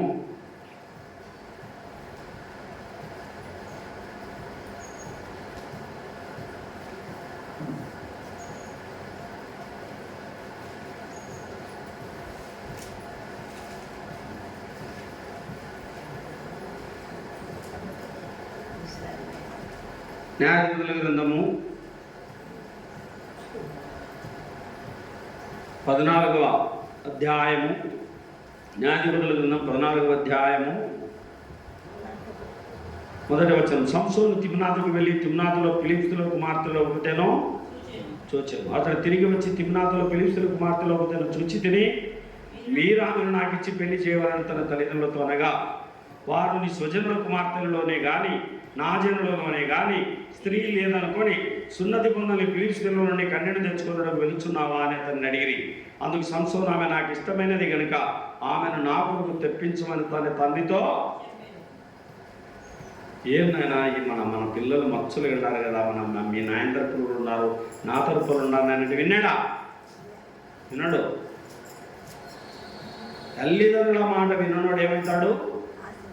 తల్లి మాట విన్నోడు, తండ్రి మాట విన్నోడు మరణిస్తాడు. బైబిల్లో ఉంది. తల్లి మేలు పడుతుంది, కీడు పడుతుంది. జ్ఞానము గల కుమారుడు తన తల్లిదండ్రులను సంతోషపరుస్తాడు, బుద్ధిహీనుడు తన తల్లిదండ్రులను దుఃఖపెడతాడు. సామెతల గ్రంథం 10వ అధ్యాయం 1వ వచనంలో ఉంది ఆ మాట. వీడు బుద్ధి లేనుడా, బుద్ధినుడా మనకు అర్థం కాలేదు. నేను చూసినా నాకు ఇష్టమైంది నేను చేసుకోవాలన్నాడు. సరే ఏం చేసి పోతా ఉంటే 5వ వచనంలో, అప్పుడు సంసోను తన తల్లిదండ్రులతో తిమ్నాతునకు పోయి తిమ్నాతు ద్రాక్ష తోటల వరకు వచ్చినప్పుడు కొదమ సింహం అతని ఎదుటికి బొబ్బరించు. కొదమ సింహం అంటే యవ్వనంలో ఉన్న సింహం. యవ్వనంలో ఎట్టుంటారు? ఫిట్గా ఉంటుంది బాడీ. 20-25 ఏళ్ళు ఎట్టుంటుంది బాడీ, ఫిట్నెస్ గట్టిగా ఉంటుంది. కార్తె బండ కూడా పగులుతుంది అనేటట్టు ఉంటుంది ఆ వయసు. అట్లాంటిది. అలాంటి వయసులో సింహాన్ని కుక్క పిల్లని చేర్చినాడు. యెహోవా ఆత్మ అతన్ని ప్రేరేపించగా అతని చేతుల్లో ఏమీ లేకపోయినా ఒకడు మేక పిల్లను చీల్చినట్టు అతడు దానిని. తర్వాత అతడు తాను చేసినది తన తండ్రితోనైనను తల్లితో కూడా చెప్పాలి వద్దా? అమ్మా నేను నీళ్ళు తేడానికి పోయినా, మీరు ఆడ ఉన్నారు, నేను పోతే ఆ 10వ శాతం నుంచి ఒక సింహం వచ్చిందమ్మా, వచ్చేదాన్ని చంపి దాన్ని పక్కన పడేసి నేను నీళ్లు తీస్తున్నామా అని చెప్పింటే, అరే నాయన ఇంత పని జరిగింది నాయన, జాగ్రత్తగా ఉండాలని మెలుకోనే కదా చెప్తారు. చెప్పలే అమ్మకు నాన్నకు విషయం ఏమీ చెప్పలే. సరే చదువమ్మా. అతడు అక్కడికి వెళ్ళి ఆమె యందు సంసోనుకు తల్లిదండ్రులు ఈయన ముగ్గురు పోయి చూస్తున్నారు. ఆ అమ్మాయితో ఈయన మాట్లాడుతున్నాడు. ఆ అమ్మాయి మీద ఇష్టం కలిగింది. ఇంకా కొంతకాలమైన తర్వాత అతడు ఆమెను తీసుకొని వచ్చుటకు తిరిగి వెళ్ళుచుండగా ఆ సింహపు కళేబరమును చూచుటగా వైపు తిరిగినప్పుడు సింహపు కళేబరంలో తేనెటీగల గుంపును తేనెయు కనబడగా, చచ్చిన శవములు ఏం కనబడుతుంది? సింహం అనే శవంలో తేనెటీగల గుంపు కనబడేది సంసోనుకు. తేనె తీయగుంది, తిందామనుకొని. ఈయనకు తల్లిదండ్రులు ఎన్నిసార్లు చెప్పినా లెక్క చేయరు. కొందరు పిల్లలు ఎందరో 30 ఓరా 40 ఓరా స్పీడ్ బాగురా, జాగ్రత్తగా పోనైనా నిదానంగా పోరా అంటే బండి వింటారు పిల్లలు. వింటారా? అని అరిపించుకుంటూ తిరుగుతూ ఉంటారు. ఆన్లైన్లో రింగులు కొడతారు కదా, ఆల్రెడీ ఉంటాయని భయపెట్టచ్చుంటాం. ఆ పాయం అట్లాంటిది, వాళ్ళ స్ట్రింగులు బాగుంటాయి ఇప్పుడు బాగా, అది యవనం కదా. అప్పుడు ఇంట్లో ఫుట్బాల్ అయ్యిందంటే ఎగిరే వయసు అది. సంసోను కూడా అదే వయసులో ఉన్నాడు ఇప్పుడు. వినడంలే, తల్లిదండ్రులకి ఏమాత్రం చెప్పలే. అమ్మ నేను వెళ్ళానమ్మా, సింహాన్ని చంపానమ్మా, ఆ సింహంలో తేనె దొరికిందమ్మా, అరే నేను ముట్టముట్టున్నానని చెప్పేది వాళ్ళ అమ్మాయి అంటే వినింటే. ఈయన తినడం కాదండి, ఇలా తల్లిదండ్రులు కూడా ఇస్తున్నాడు చూడండి. అతడు ఆ తేనె చేతులు ఉంచుకొని తినుచు వెళ్ళుచు తన తల్లిదండ్రుల ఎదుగు వచ్చి వారికి కొంతగా వారు తినిరి. అయితే తాను సింహపు కళేబరములో నుండి ఆ తేనెని తీసిన సంగతి వారికి తెలియజేయలేదు. ఈడ కూడా చెప్పలే. చచ్చిన శవంలో నుండి నేను తేనె తెచ్చినాను, మీరు తినండి అని ఇక్కడ కూడా చెప్పడంలా. ఇది రెండో పాపం. ఒకటి, చీకటికి వెలుగు పొత్తు లేదు, అన్ని రాళ్ళు వివాహం చేసుకోవడానికి పెళ్లి చూపులు. రెండవది, సింహాన్ని చంపి చనిపోయిన ఆ సింహంలో కళేబరంలోంచి, ఇది రెండో తప్పు. మూడో తప్పు కూడా చూద్దాం.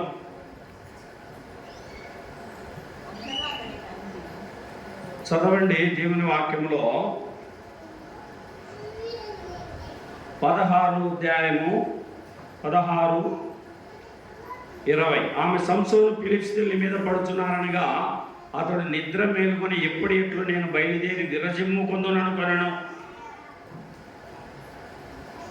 19లో ఆమె తన తొడ మీద అతను నిద్రపుచ్చి, ఢిల్లీలో ఆమె తన తొడ మీద అతను నిద్రపుచ్చి ఒక మనుషుని పిలిపించి వాని చేత అతని తల మీద 7 జడలను క్షౌరము చేయించి అతని బాధించుటకు ఎంట్రుకలను అన్న రహస్యాన్ని చెప్పినాడు. ఈయన చాలా రకాలుగా అబద్ధం చెప్పినాడు.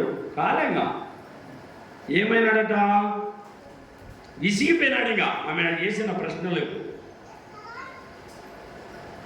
16వ వచనం, ఆమె అనుదినము మాటల చేత అతన్ని బాధించి తొందర పెట్టుచున్నందున అతడు ప్రాణము విసిగి చావగోరెను. ఈ మధ్యలో ఒక చిన్న స్టోరీ కూడా జరిగింది. అమ్మాయిని పెళ్లి చేసుకున్నాడు. ఇక అమ్మాయిని పెళ్లి చేసుకున్నాడు, ఫిలిష్తీయుల కుమార్తెలో చేసుకున్నాడు. చేసుకున్న తర్వాత ఇద్దరికి భార్యాభర్తలకు చిన్న తగాద వచ్చింది. చిన్నవే పెద్దవి అయిపోతాయి. ఓర్చుకుంటే ఇప్పుడు 2 చేతులు కలిసి ఏమవుతాయి, సప్పిడి అవుతుంది. ఒకటి ఎంతో ఒప్పుకునే రాదు. భార్య కోపం వచ్చింది, నా భర్త కోపం వచ్చినట్టుందని సర్దుకోవాలి. అప్పుడు ట్రాఫిక్ మార్చనా, మర్చిపోయినా, మీ చిన్నాయన వచ్చిపోయినాడా బా, నేను రమ్మని పిలిచినాడు అనాలా. ఎప్పుడు ఎప్పుడు ఎప్పుడు అంటాడు. ఏమంటాడు? ఎప్పుడు ట్రాఫిక్ మారిందా లేదా, ట్రాక్ మార్చాలా. దీన్ని ఏమంటారంటే జ్ఞానము కలిగిన స్త్రీ అంటారు, తెలివి కలిగిన స్త్రీ. సందు చూసి బుద్ధి లేయడం అంటారు దీన్ని. కోపాన్ని అణచడం, కోపాన్ని మళ్లించడం. సంసోను చూడండి, మనం గమనిస్తే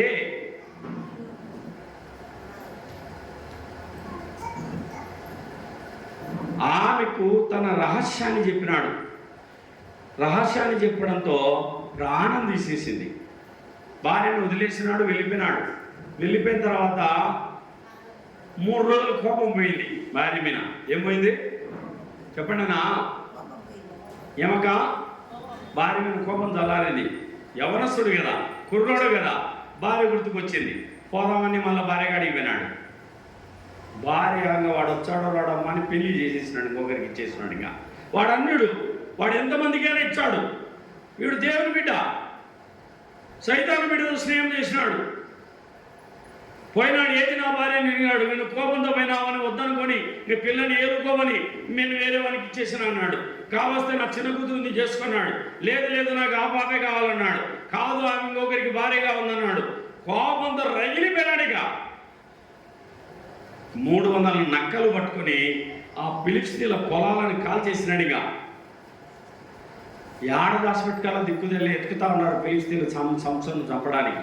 లాస్ట్కు వేసి దగ్గరికి వెళ్ళిపోతాడు. దిలీలా చేతిలో ఉన్నాడని తెలుసుకుంటారు. ఆడికి ఒకసారి 3000 మంది, ఒకసారి 2000 మంది పోతే అందరినీ చంపించాడు. ఒకసారి 1000 మందిని చంపుతాడు, ఒకసారి గుంపు పోతే వాళ్ళని చంపుతాడు.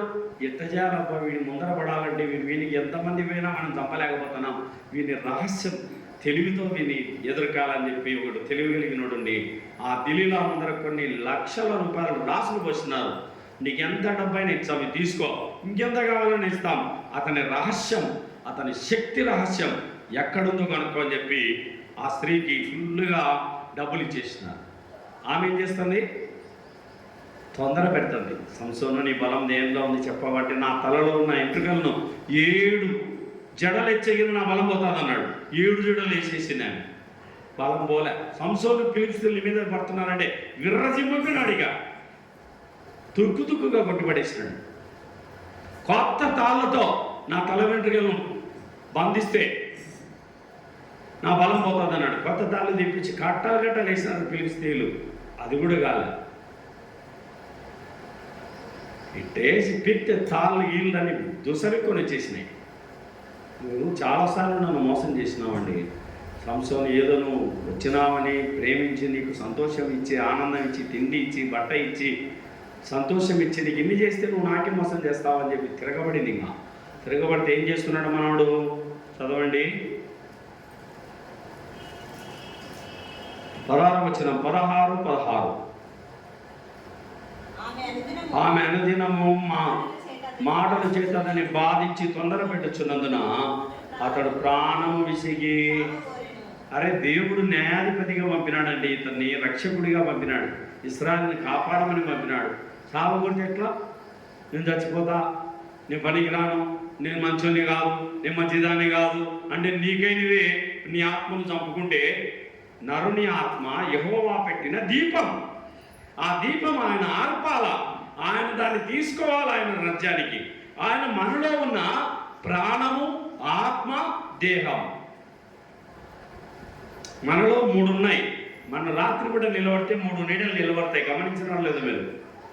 రాత్రి కూడా 9 తర్వాత నువ్వు బయట వచ్చి నిలబడు, 3 నీడలు నిలబడతాయి. నీవే మనిషి ఒక్కటివే, కానీ నీడలు 3 నిలబడతాయి కదా. 1 ప్రాణం, 2 శరీరం, 3 ఆత్మ. నీలో 3 నివాసం చేస్తున్నారు. ప్రాణం అంటే మన రక్తం, 2 కనబడే బాహ్య పురుషుడు, 3 కనబడని మన ఆత్మ. మనం ఎలా శరీరం ఫోటో ఎత్తుంటుంది, అదే మన ఆత్మ. ప్రాణ ఆత్మ దేహాలు. సంసోను విసిగి చావగొన్నాడట. అరే ఇవి నన్ను చంపడానికి ప్రయత్నిస్తాను, నీ ఇక్కడి నుంచి వెళ్ళిపోదామని వెళ్ళిపోవచ్చు కదా. అంటే పాపం ఎట్ట పట్టుకుందామా? పాపపు కట్లు బలంగా పెట్టేసినాయి. ఇంకా ఇదిలించుకొని పోలేకపోతున్నాడు. ఈమె నన్ను చంపాలని ఎన్నో రకాలుగా ప్రయత్నిస్తుంది, ఎన్నోసార్లు మందిని తెచ్చి నా మీద వేయించింది, నేను ఇక్కడి నుంచి వెళ్ళిపోవాలా అని కనీస సెన్స్ పనిచేయలేదు.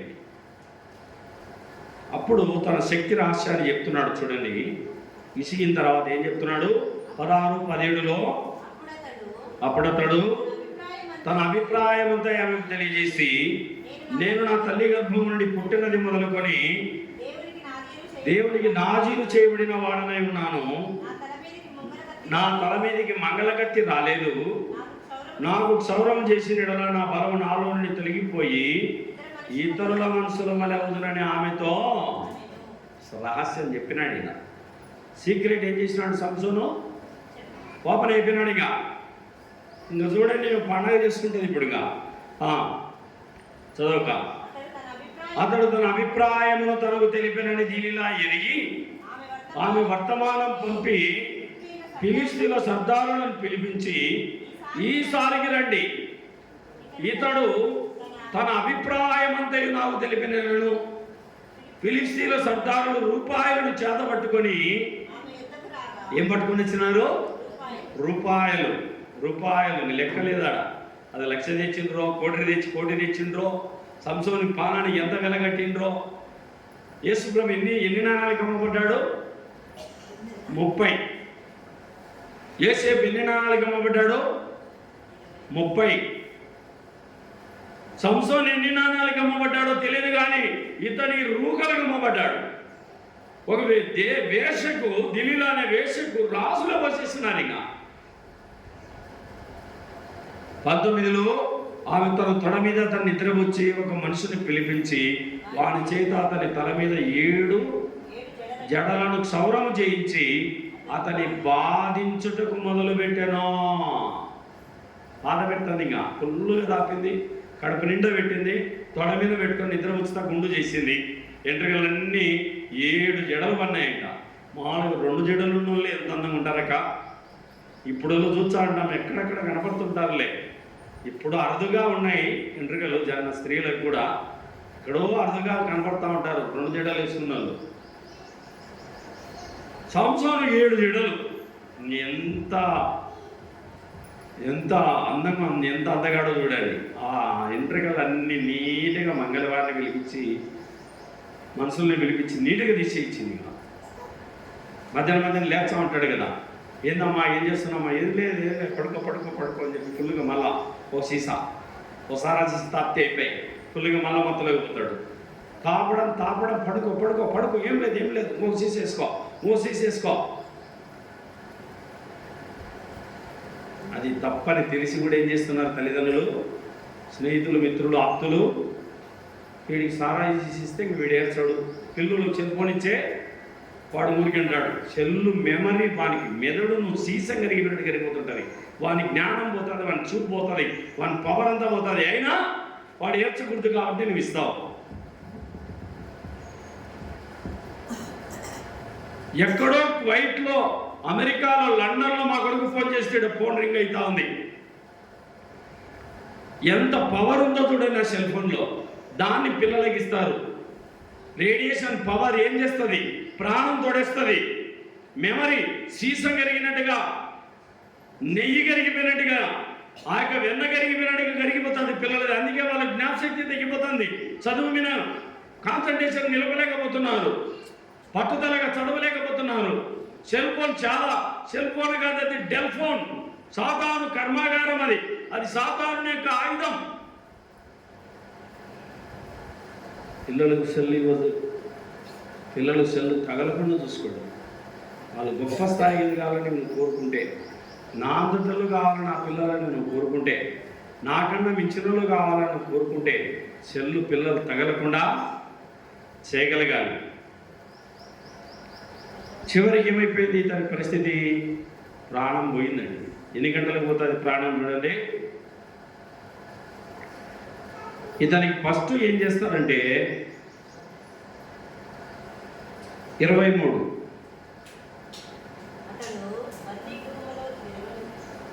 చదవక, అప్పుడు ఫిలిష్తీయులు అతన్ని పట్టుకొని అతని కన్నులను ఊడదీసి గాజాగతని తీసుకుని వచ్చి ఇత్తడి సంఖ్యల చేత అతని 2 ఫస్ట్ కళ్ళు వీకేసినారు. అరే వీడు కన్నుంటే మంచోడు కదరా, వీడు ఎంతమంది నేను చంపుతాడని 2 కళ్ళు ఏం చేసినారు ఫస్ట్. ఇంక కళ్ళు వీకెచ్చి ఏముందమ్మా, నువ్వు ప్రపంచం అంతా గుడ్డితే కదా, ఏం కనపడదు. ఇక వాళ్ళు రాళ్ళతో కొట్టచ్చు, కళ్ళతో కొట్టచ్చు, కట్టేసి కొట్టచ్చు, ఏదైనా చేయొచ్చు, కత్తలతో నరగచ్చు, సంసోను ఏమైనా చేయొచ్చు. ఇక ఫస్ట్ 2 కళ్ళు కూడా వీకి పడేసినారు. గుడ్డోడు అయిపోయినాడు. చూడు ఇతని పరిస్థితి. పరలోకములో ఉన్న దేవుడు భూలోకములోనికి న్యాయాధిపతిగా, రక్షకుడిగా సంసోనుడు దేవుడు పంపిస్తే ఇతను చేసే పని ఏంటి? ఏం చేస్తున్నాడమ్మా, తల్లిదండ్రులను ఎదిరించి పెళ్లి చేసుకున్నాడు. ఆ పిల్లలు వేరే వాళ్ళకి కొద్దిగా కోపం తట్టుకోలేక వేస దగ్గరికి వెళ్ళిపోయినాడు. ఆడ ప్రాణం కోల్పోతున్నాడు. ఇలా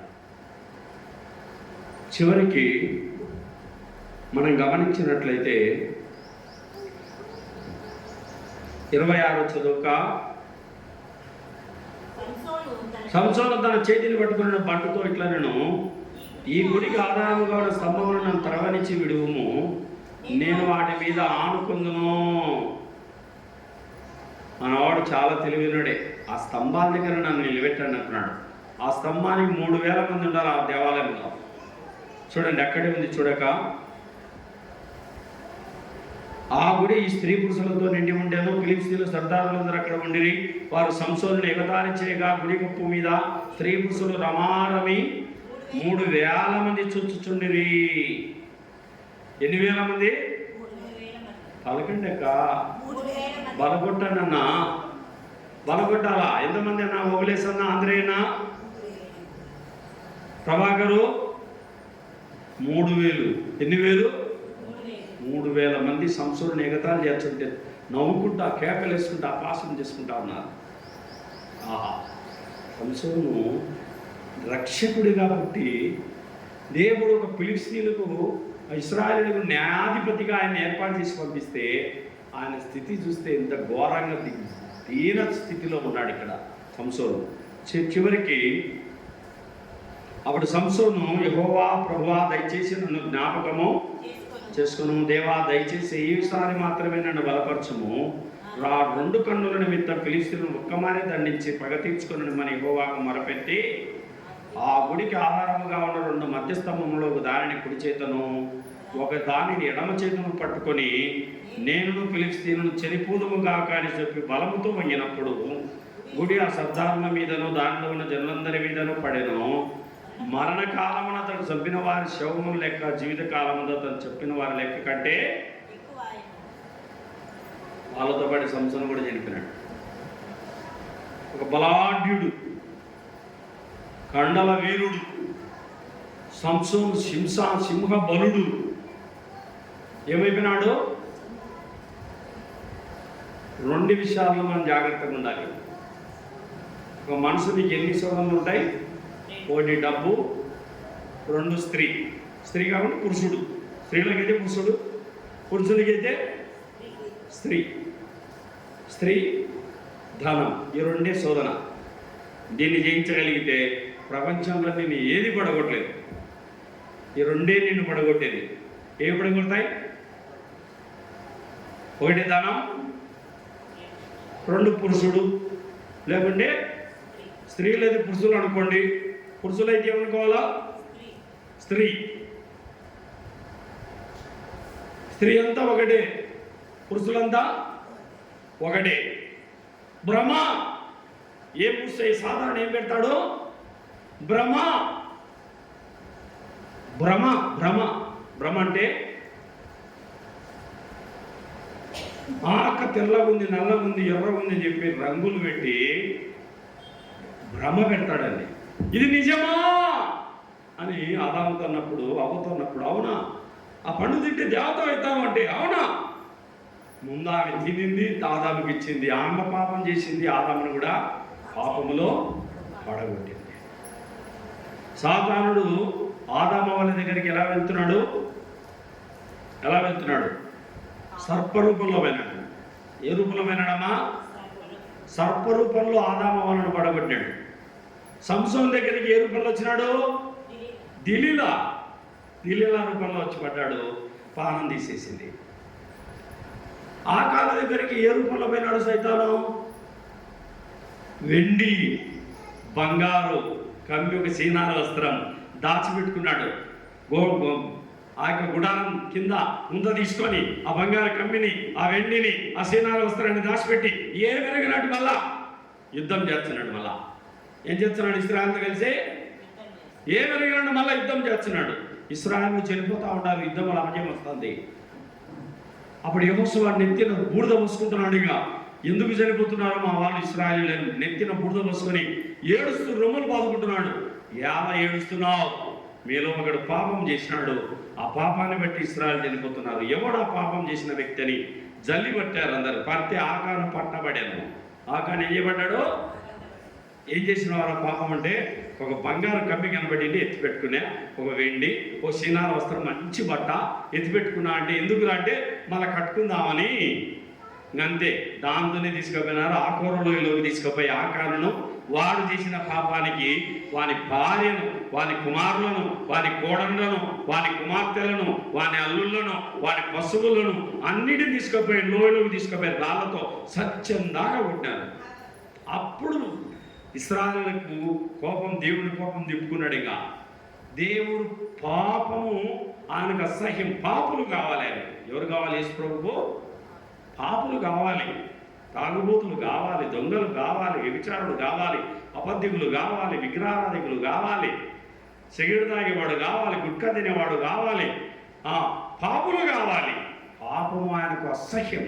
పిల్లోడంటే మనకి ఇష్టమే. తర్వాత మీరే అర్థం చేసుకోవాలి. ఇంకా పిల్లలంటే ఇష్టమే. తర్వాత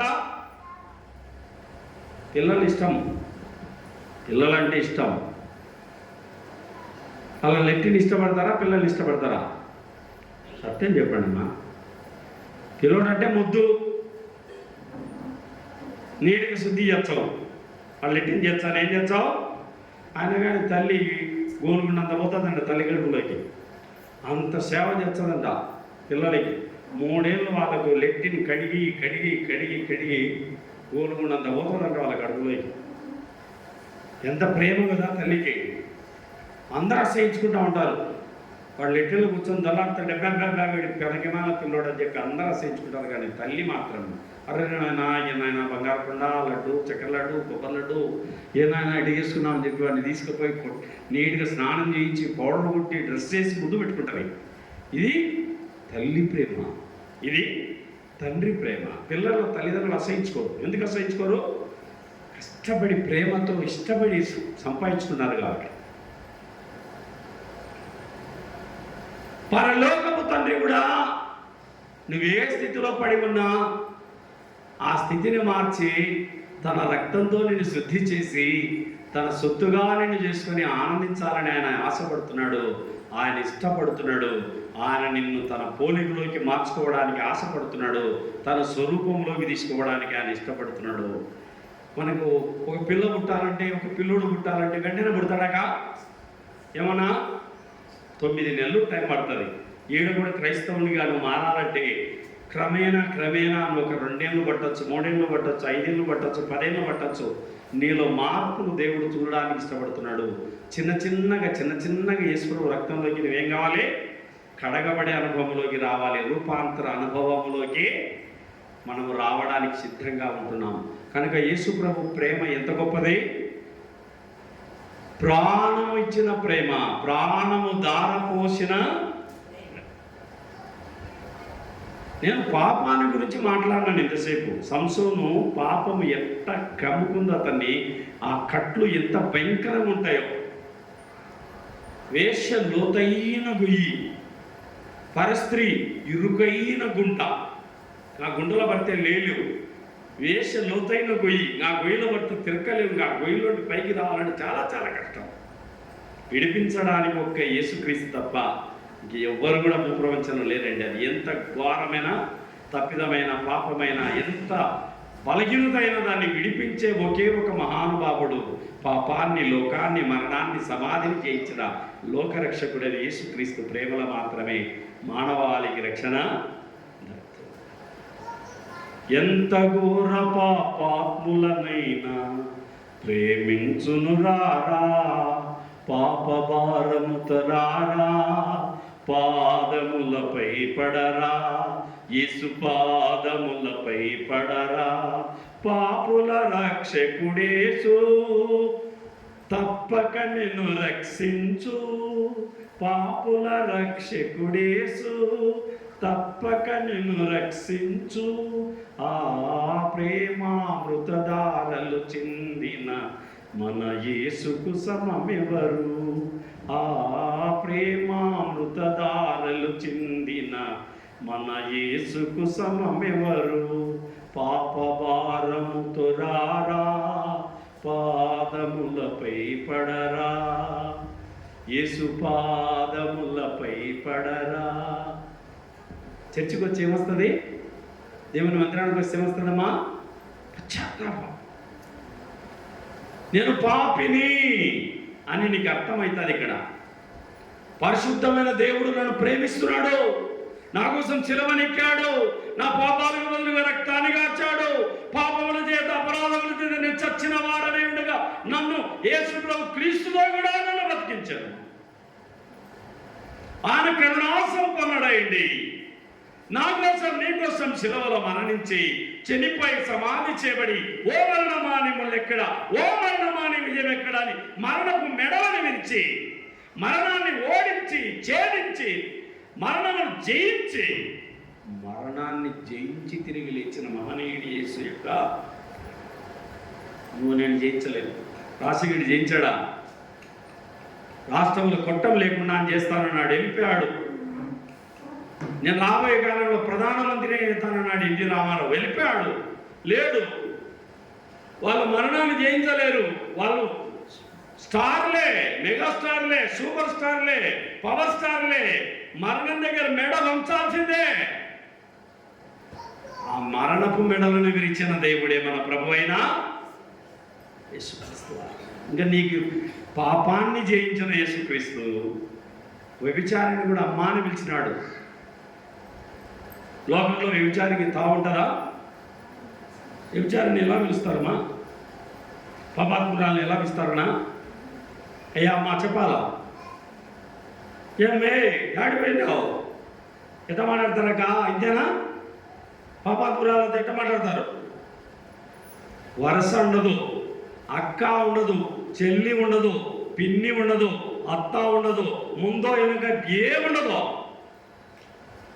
అంత భయంకరమైనటువంటి భూప్రపంచంలో ఉండగా మనము యేసుప్రభు పాపాల్లో పట్టబడిన స్త్రీని రాళ్ళతో కొడుతుంటే మీరు పాపం చేయని వాడి కూడా మీద రావేమన్నాడు. యేసుప్రభు దగ్గరికి తెచ్చారు ఆమెను. ప్రభా చూడండి, లూకాసు వార్త 8వ అధ్యాయము, లూకాసు వార్త 8వ అధ్యాయము చదవండి.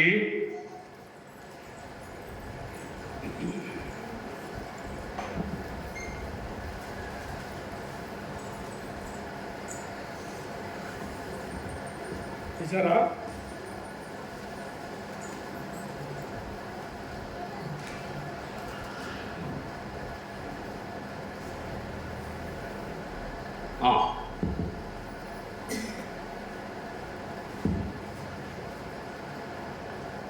ఏడవ అధ్యాయము ఒక మాట ఆగండి. ఇక్కడ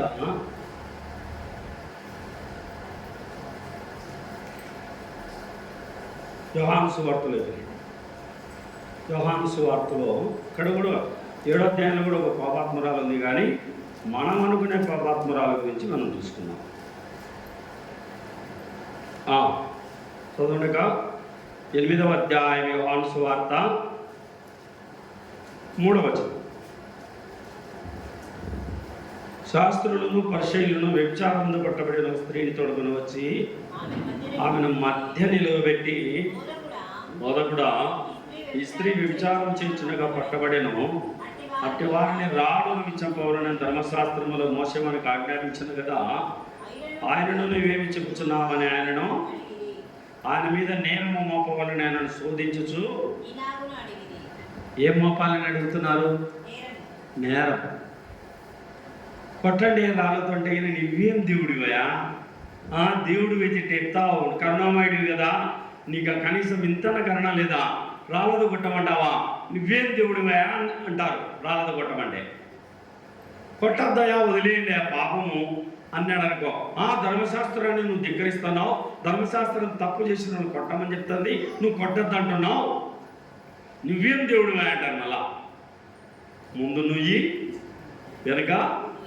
యేసుప్రభు చాలా తెలివైన వాడు కదా, సృష్టికర్త కదా, వీళ్ళ హృదయంలో ఉండేది ఆయన బాగా తెలుసు. అక్కడ యేసుప్రభు ఏమంటున్నాడు? అయితే యేసు వంగి నేల మీద రేలితో ఏమో రాయిచుండెను. వారాయన పట్టు వదలక అడుగుతుండగా ఆయన తల ఎత్తి చూసి, మీలో పాపం లేనివాడు మొట్టమొదట ఆమె మీద రాయి. యేసుప్రభు చాలా తెలివిగా చెప్తున్నాడు ఇక్కడ. మీలో పాపం చేయనుడు కూడా రాయి కొట్టుకున్నాడు. కొట్టండి, కొట్టండి, పాపం చేయనుడు కూడా కొట్టండి అన్నాడు. ఏమంటున్నాడు యేసుప్రభు? మీలో పాపము లేని వాడు మాత్రమే రాలేదు కొట్టాల. నేను మంచోని కాదురా సిగరెట్ తాగుతున్నాను ఆయన, నేను మంచోని కాదురా అబద్ధాలు ఆడుతున్నాను ఆయన, నేను మంచోని కాదురా కొట్లాడుతున్నాను ఆయన, నేను మంచోని కాదు అబద్ధాలు ఆడుతున్నాను. ఒక్కొక్కరు అందరూ వెళ్ళిపోయినారు. అక్కడ ఏం జరిగింది చూడండి.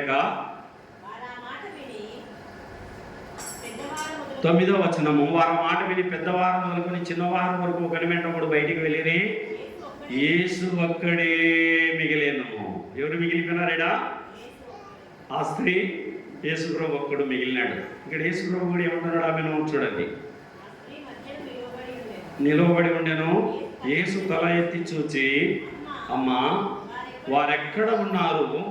ఎవరినో నీకు శిక్ష విధింపలేదా అని అడిగినప్పుడు ఆమె లేదు ప్రభువా అని. అందుకు యేసు, నేనును నీకు శిక్ష విధింపను, నీవు వెళ్ళి పాపము చేయకుమని ఆమెతో. యేసుప్రభు నేను కూడా శిక్షించను అంటున్నాడు. ఆయన శిక్షించడానికి రాలేదండి, ఆయన రక్షించడానికి వచ్చినాడు. యేసుప్రభు ఎందుకోసం వచ్చినాడు? రక్షించడానికి వచ్చినాడు. చూడండి అన్నమాట. పౌలు మహాభక్తుడు తెస్సలోనికీయులకు రాసిన పత్రిక 5వ అధ్యాయంలో, పౌలు తెస్సలోనికీయులకు రాసిన పత్రిక 5వ అధ్యాయంలో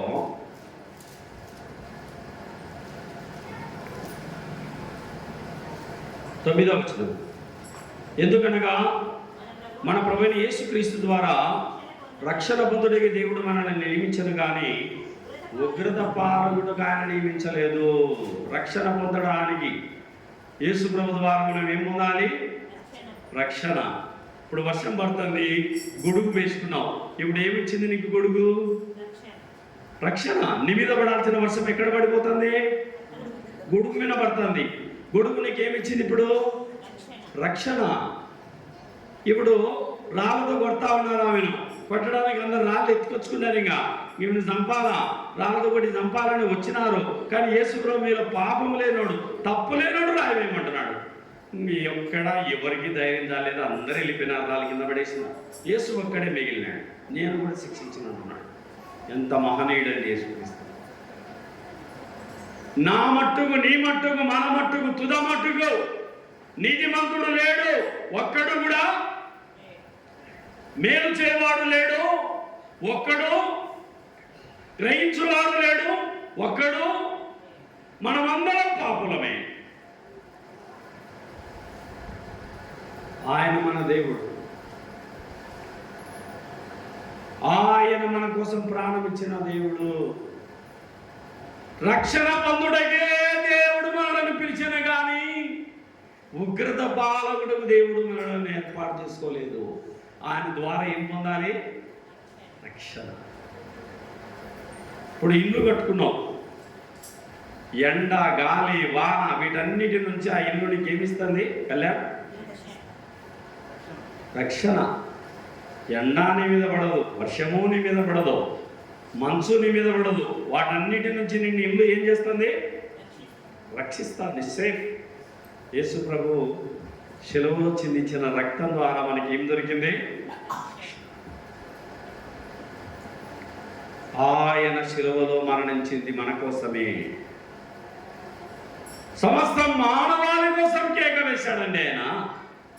ఆయన శిలువలో కేక వేయకపోతే మనము నరకంలో కేక వేయవలసి ఉంది. సమాప్తమని బిగ్గరగా కేక వేసి ప్రాణము విడిచెను. ఏం విడిచినాడండి యేసుప్రభు వారు? ప్రాణము. అంత ప్రేమనివ్వంటే యేసుప్రభుకు నీవంటే అంత ప్రేమ. నీకు మారుగా నాకు మారుగా ప్రాణం వదిలినాడు ఆయన. కాబట్టి ఇంత కరుణామయిని మనం స్తుతించాలి, గణపరచాలి, కొనియాడాలి, స్తుతించాలి, పూజించాలి, హెచ్చించాలి, కీర్తించాలి. అట్టి కృప భగవంతుడు ప్రభువైన యేసుక్రీస్తు వారు మనకు దయచేయను గాక. ప్రభును స్తుతించి గణపరుద్దాం. ప్రేమగల మా పరలోకపు తండ్రి, దయగల దేవా, శిలువలను పొందిన దెబ్బలను బట్టి, గాయములను బట్టి మీ స్తోత్రాలు నాయనా. ప్రభా, పాపము మనిషిని బంధించి వేస్తుంది ప్రభా, కట్టి పడేస్తుందయ్యా. పాప బంధకముల చేత మేము పట్టబడినప్పుడు లోకాశలకు లొంగి శరీరం యొక్క, మనసు యొక్క కోరికను నెరవేర్చుకున్న మా బ్రతుకులను తేరి చూసి, దేవా, పాపముల చేతను, అపరాధముల చేతను చచ్చిన మమ్ములను బ్రతికించడానికి నీవు శిలువలో మరణించి, ప్రాణం విడిచి, నీ రక్తాన్ని చిందించి, ఆ రక్తంతోనైనా పరిశుద్ధ రక్తంతో మమ్మల్ని కడిగి పరిశుద్ధులుగా చేసినందుకు నీకు స్తోత్రాలు. ఆ దెబ్బలు మావి ప్రభా, ఆ శిక్ష మాది. ఆ ముళ్ళ కిరీటం మా తలలో కొట్టాలి, మా చేతులలో మేకులు దించాలి, మా కాళ్ళలో మేకులు దించాలి. ఆ నేరం చేసింది మేము, పాపం చేసింది మేము, బలహీనులం మేము, శత్రువులం మేము, విరోధులం మేమయ్యా. మాకు మారుగా, మాకు బదులుగా నువ్వు ప్రాణం ఇచ్చినందుకు నీ స్తోత్రాలు. కలవరిలోను చిందించిన రక్తం ద్వారా మాకిచ్చిన విడుదల, విమోచన, క్షమాపణ, పరలోక రాజ్యం వారసత్వాన్ని బట్టి నీకు స్తోత్రములు నాయనా. ఏమి ఇవ్వగలము నాయనా నీ ప్రేమకు? విరిగి నలిగిన మనసుతో హృదయపూర్వక స్తుతులు రక్షకుడైన యేసు ప్రభు పేరిట సమర్పిస్తున్నాము పరలోకపు తండ్రి. ఆమేన్.